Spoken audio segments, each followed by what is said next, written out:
হঠাৎ করে গ্রাম জুড়ে টাঙানো একের পর এক সতর্ক বার্তা, স্পষ্ট লেখা রাজনৈতিক নেতা কর্মীদের প্রবেশ নিষিদ্ধ। কিন্তু কেন এমন সিদ্ধান্ত, কি ঘটেছে গ্রামে?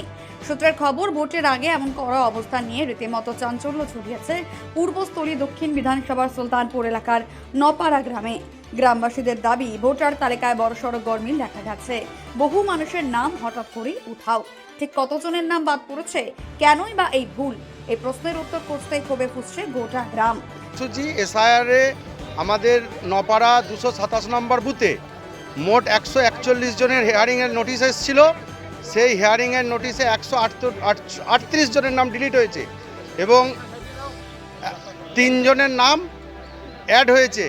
আমাদের সকল গ্রামবাসীবৃন্দ মিলে আমরা সিদ্ধান্ত নিয়েছি যে আমাদের এই 138 জনের নাম যতক্ষণ না অ্যাড হচ্ছে ততক্ষণ আমরা সমস্ত রাজনৈতিক ব্যাপার থেকে দূরে থাকবো এবং কোনো রাজনৈতিক নেতাকে আমরা গ্রামে প্রবেশ করতে দেব না। আমার নাম মোহাম্মদ সাবির শেখ, আমি 227 নম্বর বুথের ভোটার। আমার নিজের নামও ডিলিট হয়েছে। মোট 141 জনের টোটাল 900+ পোল। 138 জনের বাদ গেছে।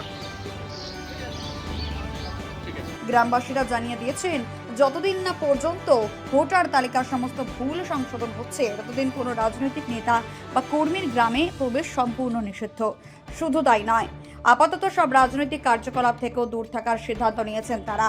গ্রামে প্রবেশ পথে ব্যানার, পোস্টার আর সতর্কীকরণে এখন একটাই বার্তা, আগে ভোটার লিস্ট ঠিক করুন, তারপর রাজনীতি। এই ঘটনাকে ঘিরে ইতিমধ্যে চাঞ্চল্য ছড়িয়েছে এলাকা জুড়ে।